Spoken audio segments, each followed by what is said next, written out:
What's up, guys? It's Caliber here, And the Beast. And I'm Sarah. and it is Monster Hour. Yes. Yes, indeed. That'll probably be the title of the video. Anyways, I'll go ahead and let Taro start because she has the coolest of them all. She really does. Yeah, right. Um, so what we're doing is we're each going to kind of, because we're all from different places, so we're each going to kind of go through and, that's what I'm looking for, and kind of like talk about like folklore that's like specific to our area type of thing. So as a lot of people know, I'm from Canada, but as a lot of people might not know, I'm also Native American. I'm half Native. I'm Cayugan. So if you don't know where this is going, I'm going to be talking about the Wendigo, or Wendigos. I would assume they're plural.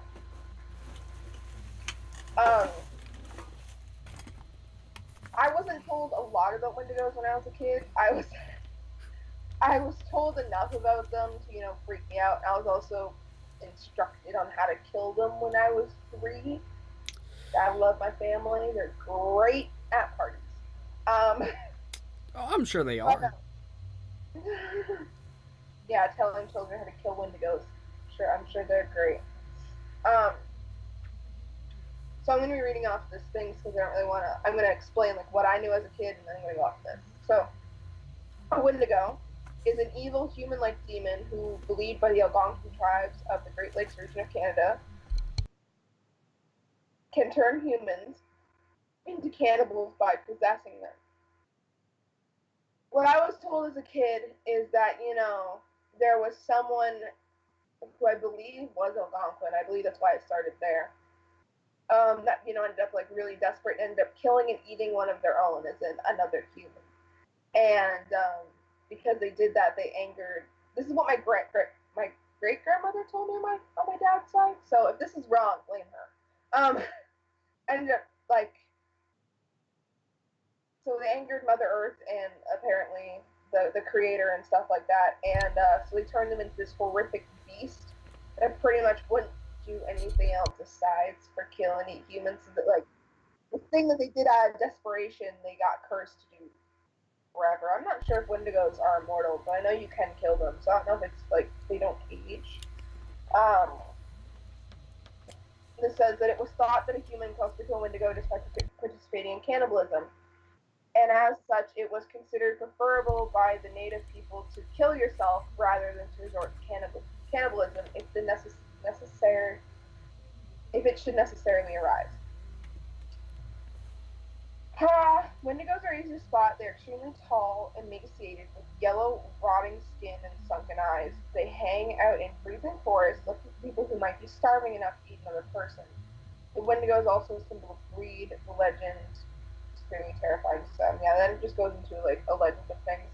But I've always been shown pictures of it that it kind of has like a deer head sometimes with like antlers. But its skin is always like rotting, and it kind of resembles like a weird, tall, emaciated Zombie. human whose bones are too long. Kind of like the other mother from Coraline, who like grew up like who ended up getting like really like long bones, but at the same time like it's kind of like a weird mix between like a werewolf, like a traditional like half human half wolf werewolf, and it's just a weird mix. I got a picture right here, but we were also told never to talk about Wendigos. Despite the fact that, in order to tell me about them, you have to talk about them. Huh. There's a flaw there. It was described as, this creation made from evil that only feeds evil. And, that, if you find a Wendigo, or if you see one, you have to kill it, or it's going to kill you. Like, it will hunt you down, and it will stop at nothing to kill you. Yeah, which Or you know, people that become a Wendigo. Yeah, which we've talked about it a lot, and you're still alive, so Wendigo. Beetlejuice. Anyway. They just freak out. He pops in your room and is like, what the fuck? I thought that was a movie. Um, so another Canadian legend, which actually crosses over into Mr. Caliber's.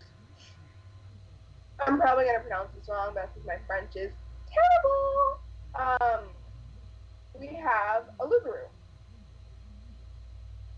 French word, it translates to werewolf, but in French Canadian, it's like a very specific kind of werewolf. The Quebecois know the Rougarou as the unfortunate soul who failed to complete his religious duties in a time like around Easter. Not once, but 7 years in a row. So apparently there are some religious duties you have to do around Easter time, which I don't know, but I know I'm really a religious person. And if you fail to do them 7 years in a row, you become a I'm pretty sure I failed those 7 years in a row, and I'm still human. So yeah. His miserable state may also become part of the punishment for the crimes of either making a pact with the devil or planting potatoes on a Sunday.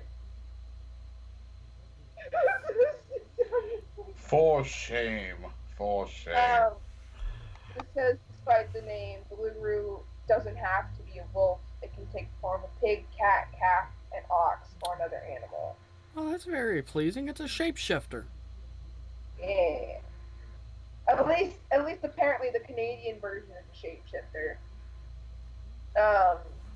Takes on animal form only at night, and he goes around trying to eat people. If a Lugaroo attacks you, you're supposed to throw rocks at it or stab it with a knife. If you manage to draw blood, the curse will be broke, and the monster will revert back to human form. Afterwards, neither side can talk about it, or you both run the risk of turning into Lugaroo. So, I mean, even if you run into one, you can't say shit, or you're screwed. That's my legend. So, how does the Louisiana legend differ from the Quebecois one? Oh, this. Give me a second. I'm gonna have to find my glasses because that is really tiny fucking text. Here they are. The Lugaroo and the Wendigo are kind of like similar in body structure, but I guess for some reason scared of large, emaciated. Did anybody miss that Michael Mike action? I did miss it actually. This mic brushed up against that mic. Oh. Good, my skull. Alright. Ah, fuck. Alright. What? Beast, go ahead and tell yours. I'm going to be here a while.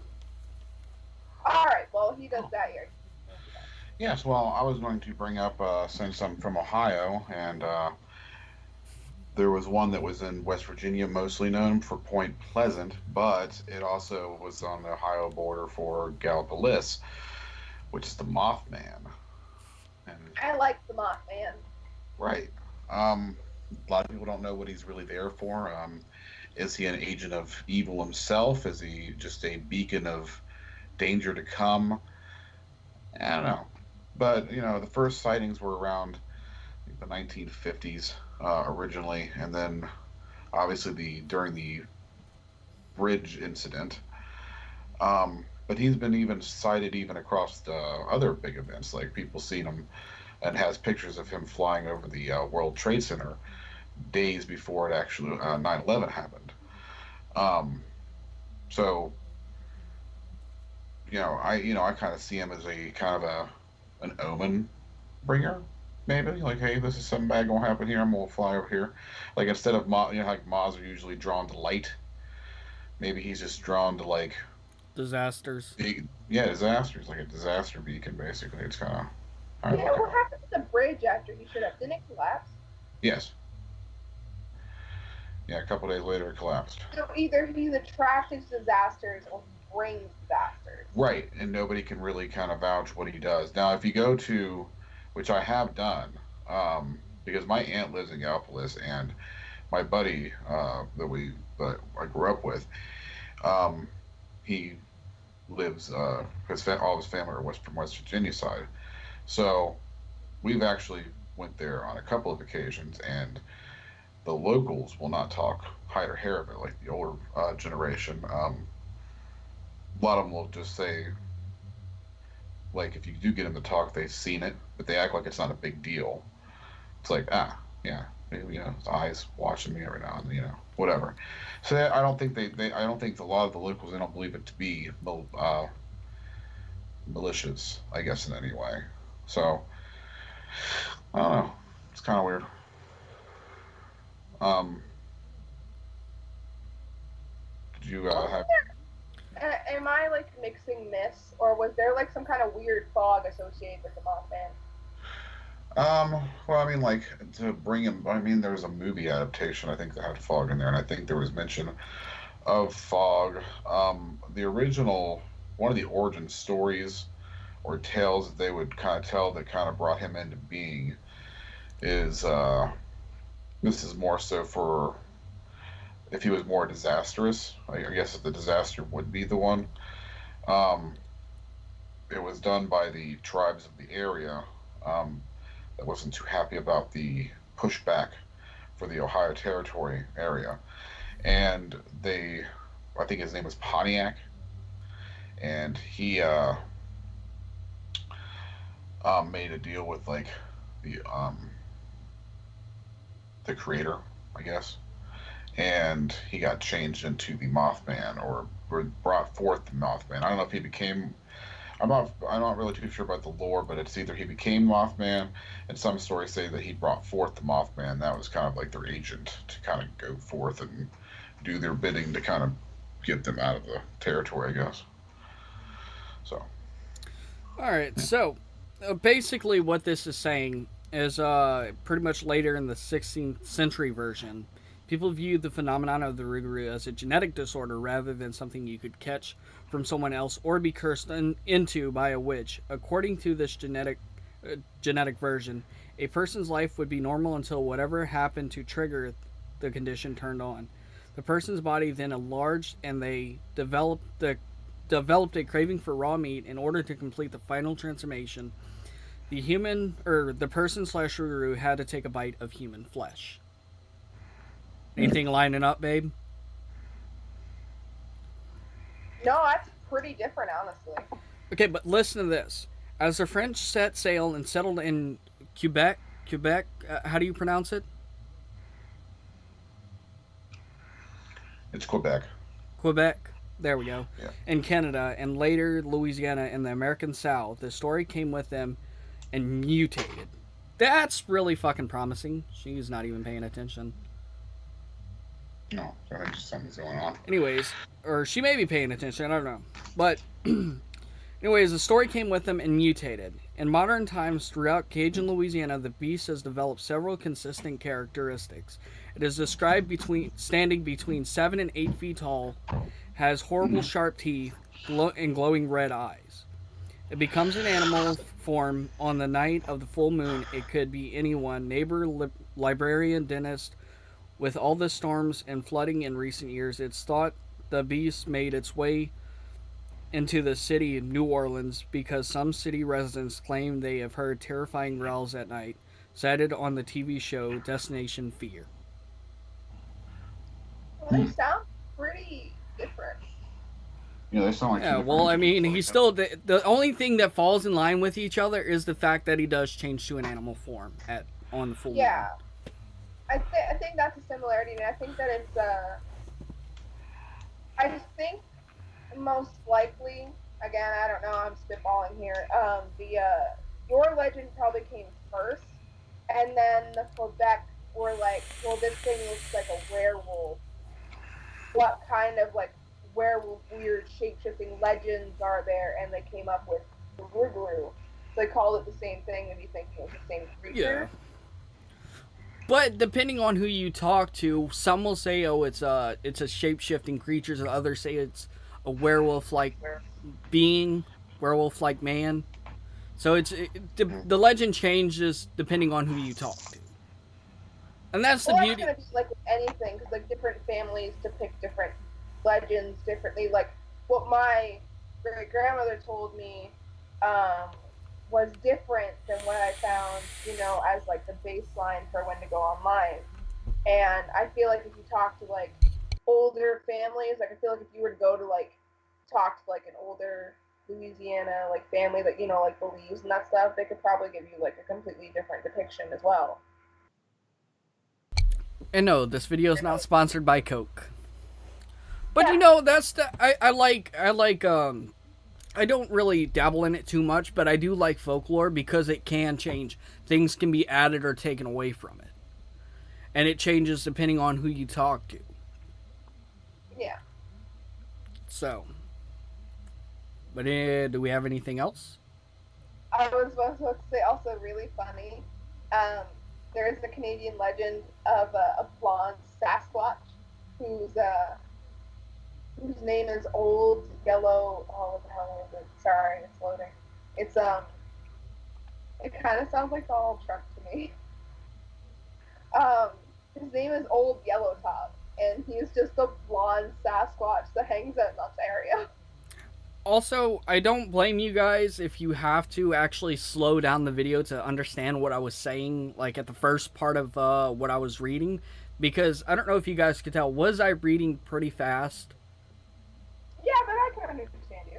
Yeah, I was reading. I'm also I try to compress shit, so I try to tend to read fast, and when I do that, I end up stumbling over my words. But I did good this time.